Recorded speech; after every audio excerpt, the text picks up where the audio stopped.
We've helped hundreds of people plan for their retirement and then live with confidence and fulfillment in their 60s and 70s and 80s, even 90s. But there are 5 things that if we see them during the planning stage, we'll often recommend not retiring.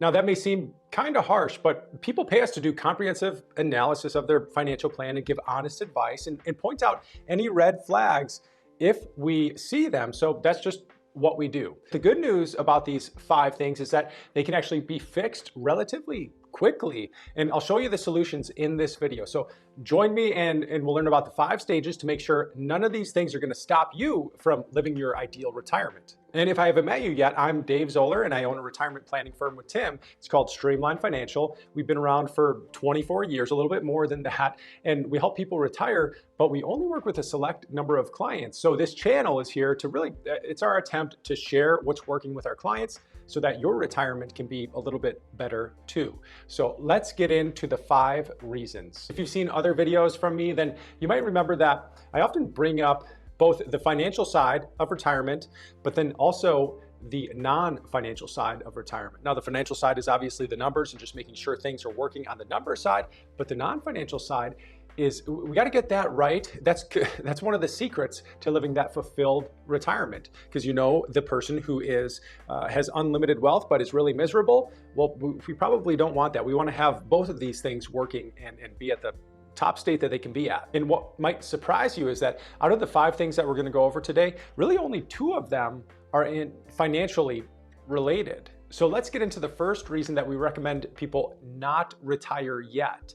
And that's when the person or the couple that we're talking to, they've got a job that they really dislike. And the number one motivation to why they want to retire is because they just want to stop working. And you might be thinking, well, why on earth would you tell them not to retire if they don't like their job? That seems silly. Getting away from a horrible job or a horrible boss sounds like a great reason to retire. There's a reason why we think this way. And it's this first person here. Now, if you're retiring from something versus the person that is retiring to something even better, there's a big difference here. We've seen it happen multiple times when someone, their number one motivation is to get away from something, but they haven't thought or planned for what that next thing is going to be. And they find out a few months into retirement, they're thinking, is this really all that there is? Because you've probably seen the stages of retirement before, or maybe there's one video that I've done before where there's really 5 stages of retirement. And the first stage is this honeymoon stage, right? Where it's whatever you do, no matter what, it's going to be amazing. But often 3 months, 6 months, or a year in, sometimes we get to this stage of disenchantment. A lot of retirees get to this stage. Sometimes lead to a depression because they thought that retirement would be so much better than it actually feels right now. Now, quick question for you. If you're already retired, did you ever feel a little bit of this disenchantment stage before while you were retired? If you have, leave a comment because your experience might help someone else who's reading these comments. But here's the good news. Now, the way to make sure that this doesn't happen to you is really taking just a little bit of time before retirement to think about and write down the answers to a few questions. And I'll share a few of them right now. So one of the big ones is, what am I looking forward to and what am I looking forward to doing in retirement that I can't do right now? Now, if you only write down relaxing or resting or the answer of whatever I want, I'd encourage you to keep writing and find something that's a little bit more than that. Because some of the happiest retirees that I know, they do enjoy rest, of course, after a hard career and a job maybe that they had, but they also have something that continues to provide a challenge in retirement. That's really important. Another thing to write down is, what's the thing that you're most energized by? Or maybe complete the sentence, I'm most fascinated by ... What is it? Think about when you walk into a bookstore and what's the area of the bookstore or the category that you often wind up in? Biographies, or is it science, or is it self-help, whatever it might be. Think about that. Another question has to do with challenging yourself. It's, how am I going to continue to challenge my intellect and my faculties and my will? Another one is, what am I curious about? What are the things that fascinate me? A big one in retirement is this idea of it's not just about you, right? Having something bigger than yourself. And it's the idea of contributing to others. So the question is, who are the people and the causes that I'd like to help? There's probably something that tugs at your heartstrings when you think about it. It might be different. There's common charities and causes that people care about, but what's the one that you think about the most? Make sure you know what it is. Maybe explore how you can help. The thing that my dad, he was really passionate about, he had a heart for Africa, and he had a friend who was actually a native Rwandan named Daniel. And before my dad retired, he helped Daniel start a 501c3 to help expand this thing that Daniel was doing in Rwanda. He was providing a few children in the neighboring villages. He was providing education and healthcare and training skills to actually learn how to earn an income. Now they've got big plans to expand and then to help more kids than they ever thought was possible. And I'm actually on that board too. It's called Flourish Rwanda. I'll put a link below if you're just interested to check it out. But that's bringing a lot of purpose and joy and passion to my dad's life. Now, if you were writing down some of those questions that I was just saying or thinking that I'm going to bookmark this section of the video to come back to it later to answer some of those things, stay tuned, because I'm going to give you a worksheet that you can get for free, and there's no email sign up or anything, with some of these questions just to really have it all in one spot. You can even print out as a PDF and work through it yourself, but stay tuned for that coming up. Move on to the second reason we recommend not to retire. And it's actually kind of the opposite of the first one. The first one we just went over, this idea of running away from a job that we hate. And the second one is if you have a job that's currently fulfilling the 3 keys to retirement. Actually, I just mentioned them. You might not have noticed, but I'll go over them. Again, the 3 keys is what we call also the 3 C's, which you may have heard me mention before in other videos. And I talk about them so much because they really are the common characteristics or traits or the things that people follow that we see the happiest retirees do. And those are the connection, and also the contribution, and then also creativity or curiosity. Those are the 3 C's. And if we're planning retirement together and we discover that your work is actually providing the opportunity to be connected with others, or to use your creative ability, or it allows you to contribute to other people's lives, I may spend a little time with you thinking and discussing this with you. Because we've seen some people who get all 3 of these things at work, the 3 C's, but work is still maybe too taxing or too stressful, or some of the stresses are just becoming bigger problems than they used to be. And you and I both know as we get older, it makes sense to want to reduce some of the unnecessary stress in our life. But for some in this scenario, if you're achieving the 3 C's, is there a way to reduce the workload and the responsibility maybe, but you can still keep the 3 C's? Maybe you're reducing your pay, or maybe you're reducing your hours a little bit and still work in some capacity. Sometimes we see people, they step into this consulting role or maybe a coaching role at work, and they help other people that are going to end up replacing them in the future. But it acts as sort of this gradual process into retirement. And a lot of people have found that they've liked that step. Rather than going cold turkey, they kind of have this gradual step down, and they get to help people in something that's really important to them.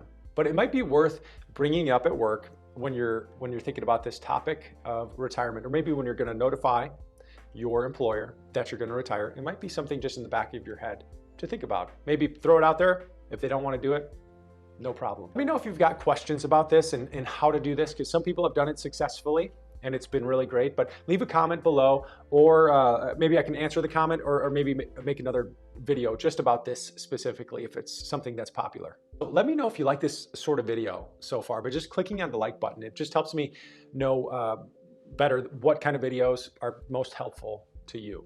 On to the third reason you should not retire, and this one is specific really just to entrepreneurs or business owners. And then after this, I'll share some of the financial money reasons why not to retire. But as a business owner, you've got more control over your time and your day and where you're focusing your energy, right? And the question here is, can you reduce your time in some of the areas of the business that you dislike the most? This might mean that you're reducing your pay because you probably have to hire someone or a person to replace that area of the business. The big concept here is just the idea of retiring in your business instead of retiring from your business. Business owners who have made this progression will sometimes follow this order, and I'll pull it up on the iPad, where if you're starting a business just by yourself, you are the doer. Really, you're doing everything in the business. And then sometimes the doer will hire people to help out, and someone has to be the manager. So then you're splitting your time between the manager and you're also doing the business. Continue to hire people and hire more, compartmentalize and hire sales and marketing, or the product development, or the operations, or the people management. Then you might end up having a lot of different managers, and then you end up becoming the leader, or you're in the leader position now. And the leader position is, more time on vision and direction and motivation of the team. And then some hire leaders and they move to this, really we can call it the owner role. And this is where you've got a self-managing company and you're still the owner, but you're focused on very specific parts of the business, things that you're most fascinated by, things that you love doing. And it doesn't include some of the things maybe that you didn't like. Just an idea, retiring in your business, something to think about. But now let's get into the financial related reasons not to retire. And the first one is a word that you probably don't like. Most people don't like to hear it, but it's important, even if you're not worrying about running out of money. And that word is budget.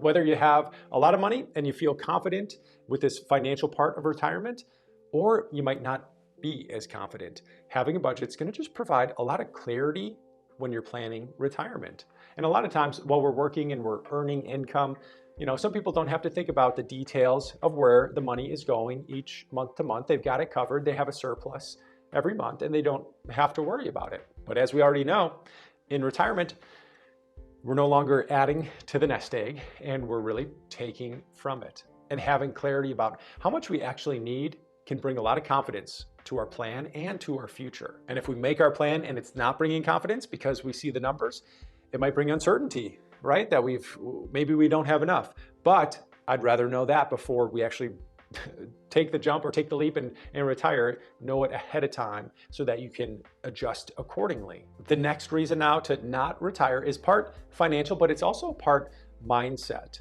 And then after that, I'll share the worksheet that I mentioned earlier and give that to you for free. So the reason why this next part is so important, it's part financial, part mindset, is because people that fit into this category, they might have created this habit over the last 10 or 20 or however long number of years that became a normal part of their life. But the negative of this habit is it carries so much more weight in retirement. And that thing that I'm thinking about is debt. Whether it's credit card or auto loans. Now there's this question of mortgage too out there, but the one the debt I'm thinking of is really the debt that helps you in zero amounts of ways, credit card and auto loans. And we talked to some people who they've already retired and they've got credit card debt and interest payments, and really it's just a normal line item in their budget. But that's not a great use of retirement dollars. Not a lot of people have this, but if you do, we usually talk about a plan to pay these down before retirement so that you can just free up that capital, free up that cash flow for things more important than debt payments. Now, onto the worksheet that I mentioned earlier. It's a guide that I put together that really focuses on living a purposeful retirement. And towards the end, the last page really lists all those questions that I was talking about that I mentioned in the video, and you could print it out and work on it yourself or put it on your iPad or whatever you want to do. So look for that below. It's a free download. You don't have to put in your email or anything like that. I hope it's helpful for you. And if you like these kinds of videos, make sure you're subscribed, because YouTube doesn't always recommend videos unless you are a subscriber. So I hope it's helpful, and then I'll see you in the next video.